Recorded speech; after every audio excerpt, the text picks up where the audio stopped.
Shalom, all praises, glory, and honor unto Yahweh Ba'ashem, Yahweh Shai Ba'ashem, Rakah HaKodash. Double honors unto the apostles and the bishops and the elders of the great millstone that rule well through the scriptures. Peace to the 144,000 and the rest of the hopeful elect. I am the brother Chaya from GMS Indianapolis, the branch of Indiana. The original Gary campus GMS at Will Not Tarry 2. And tonight, September 7th, going into the 8th, there's supposed to be a blood moon, red moon. So I'll just read this caption here. It says, the night of September 7th through the 8th, 2025 brings a rare celestial spectacle, a total lunar eclipse, also known as the blood moon. During this event, Earth moves directly between the sun and the moon, casting its shadow across the lunar surface. As sunlight filters through Earth's atmosphere, the moon takes on a deep red glow, a breathtaking sight visible to billions around the globe. Now, I was on the phone with the brother here, brother Nathan, and while he was leaving work, he did notice, or whether he left work or was on break or whatever, he did notice the moon was abnormally big. He said something about it while we were on the phone. He said, It basically looked like the moon was about to fall out the sky. And I got a cousin who basically said the same thing, and he's in Michigan. You know, he's in like the upper Michigan area, and he said the same exact thing. Now, I went and looked myself. I didn't see the the redness of it, but it does look brighter than usual. You know, the moon normally has like that dull. It's like like it says in Genesis, it's a lesser light. So it's like a dullness to it, but it did seem like abnormally bright. I went and looked at it before I did this lesson. I wanted to, look at it or whatever. And it like I said, it didn't have the red hue on it, but it was significantly brighter than normal. Okay. It says key times, universal visibility, check local time zones. Partial eclipse begins 11:27 p.m. Totality starts around 1:30. Let me see where I'm at. It's 1:18 now. Peak eclipse, where it'll be as deep as red, 2:12. And I'm doing this lesson because I don't plan on being up that late. And it says totality ends around 2:54 a.m. It says this will be the longest and most spectacular lunar eclipse in years, lasting over an hour of totality. Unlike solar eclipses, lunar eclipses are safe to watch with the naked eye. No special glasses are needed. Where to watch? The blood moon will be visible across North America, South America, Europe, Africa, and large parts of Asia. Clear skies will give the best view, so step outside and find a dark spot away from city lights and watch as the moon transforms. Now, for first scripture, Luke 21:25, it says, and there shall be signs in the sun and in the moon, right? And in the stars, and upon the earth, distress of nations with perplexity. Now, we're seeing distress of nations with perplexities. These nations are distressed, all right, confused, all right, the sea and the waves roaring. So this is just another sign that's going to precede the coming and the return of our Lord, Yahweh Shai, whom the word ignorantly calls Jesus, all right. Matthew, the 24th chapter, okay, it says, verse 3, and as he sat upon the Mount of Olives, the disciples came unto him privately, saying, tell us, when shall these things be, and what shall be the sign of thy coming and of the end of the world? And Yahweh Shai answered and said unto them, take heed that no man deceive you, for many shall come in my name, saying, I am Hamashiach, or I am anointed, and shall deceive many. So check. And ye shall hear of wars and rumors of wars. Check. See that ye be not troubled, for all these things must come to pass, but the end is not yet. For nation shall rise against nation, check, and kingdom against kingdom, check, and there shall be famines, check, and pestilence, check. All right, C19 and beyond. And earthquakes, check, in diverse places. They got an earthquake meter where you can check. And there's been thousands of earthquakes at different capacities, all right, for the last 2 years, all right? All these are the beginning of sorrows, okay? It says, and also you can add to this, right? The signs and the suns and the moon and the stars. Because, and me and the brother, we spoke on the phone. You know, it's like I'm 35. He's a few years younger than me. And just reminiscing in our childhood, we don't remember all of these blood moons, red moons, super moon, solar eclipse. Like I remember like maybe one significant, you know, sign in the heaven growing up as a kid. I remember seeing like a reddish, pinkish moon or whatever. But these things been rolling out like hotcakes as the years goes on, man. Like it might be one a year, but in times past, but now you having several a year. And there's something scheduled to happen next year not next year, but next month on the 7th. There's supposed to be something else dealing with the moon, another blood moon or something of that effect on October 7th. And then it's going to be something else on November 5th and then December 5th. All right. So this is Jeremiah 10:2. Thus said the Lord Yahweh Ba'ashem Yahushai, learn not the way of the heathen, and be not dismayed at the signs of heaven. Right, you got our people picking up on astrology and all this tarot and all this spirituality outside of the Most High. And he told us not to be dismayed at the signs of heaven. Why? For the heathen are dismayed at them. All right, we know what's going on. We got the word of the Lord. But see, these heathen, they have everything but the word of the Lord. And the word of the Most High trumps all. So don't be dismayed at the signs of heaven, for the heathen are dismayed at them, right? So it says, let's jump to Isaiah, let me see, 47:13. And be all scared and unsure.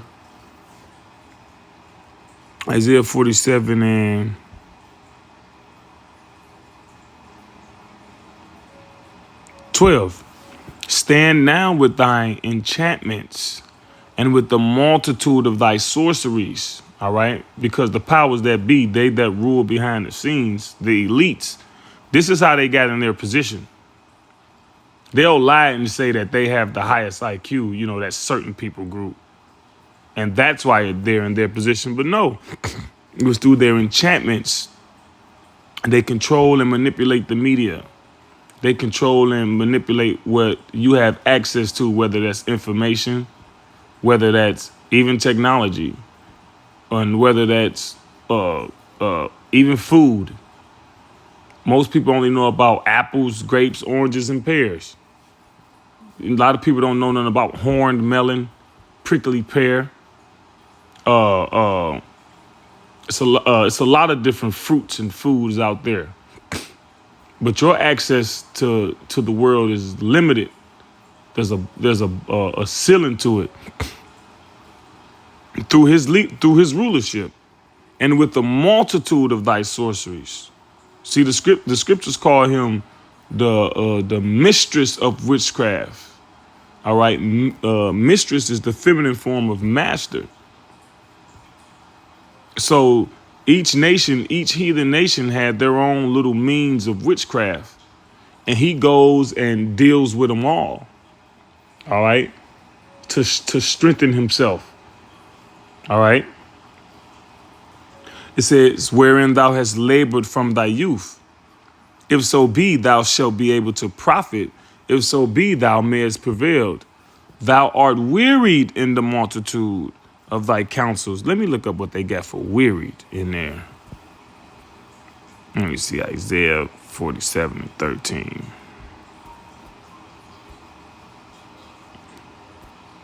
Let me see. Be impatient, right? Be grieved. It says to be tired of something, weary oneself, to weary, make exhaust, because it's never ending. Especially in the day we in now, because the Lord has removed the covering cast over all people and the veil spread over all nations. So you got something called woke, right? Now, to be fully and thoroughly woke is to come to the understanding of this knowledge. But even then, people still got an idea that certain things ain't right. You got a lot of people getting into holistic health. You got a lot of people not trusting in the hospitals anymore, not trusting in the science, quote unquote. Got a lot of people getting into homeschooling their children, not trusting education, right? Because these was various avenues that he used to deceive. All right. Life itself was one big enchantment. Even going to the grocery store, the way you shop, it's set up. It's set up to buy and spend on what you don't need. All right. It says, thou art wearied in the multitude of thy counsels. Let now the astrologers, the stargazers, the monthly prognosticators stand up and save thee from these things that shall come upon thee. All right. And what's going to come upon thee? Widowhood and loss of children. All right. Shall come. Let me see. Not in this one. Let's see how many times that's in the scriptures. All right. Isaiah 47:8. Therefore hear now this, thou that art given to pleasures, that dwellest carelessly, that sayest in thine heart, I am and none else beside me. That's America. And also the elites that rule America. All right. I shall not sit as a widow, neither shall I know the loss of children. They think they just going to rule forever by hipping the masses, putting the CHIP in the masses. But these two things shall come to thee in a moment, in one day, the loss of children and widowhood. They shall come upon thee, because if you are an elderly woman and you don't have a husband and you don't have children, you don't have no stay. You don't have no protection.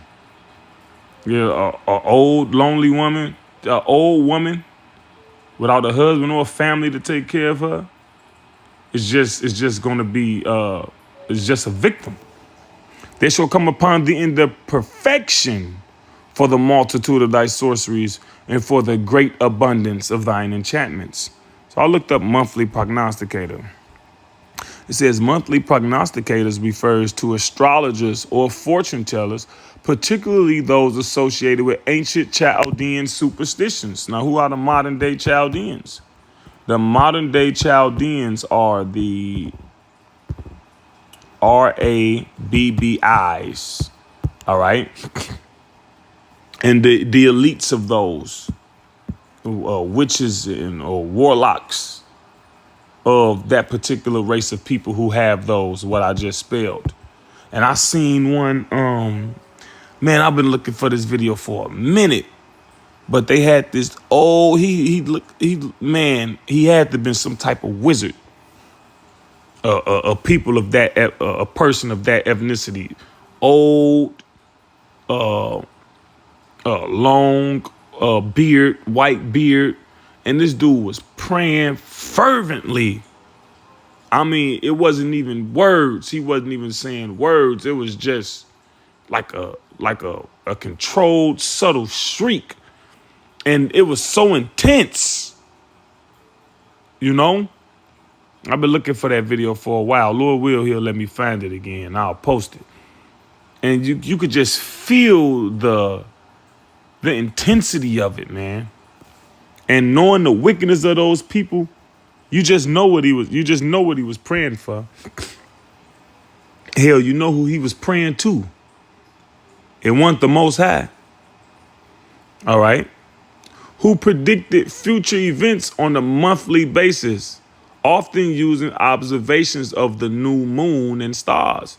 That's why it says, be not dismayed with the signs of heaven, for the heathen are dismayed at them. Because these signs in heaven spells their defeat. Because the Lord said all of these things would precede his return. The term appears in the Bible in Isaiah 47:13, where the prophet mocks the inability of these prognosticators to save Babylon from the impending disaster they were supposed to foresee. Yeah. And America is the modern day Babylon. And that's who it's referring to now. So with that, Lord's will, this was an edifying lesson to the hopeful elect. All praises, glory, and honor unto Yahweh, Ba'ashem, Yahweh Shai, Ba'ashem Rakah HaKodash. Shalom.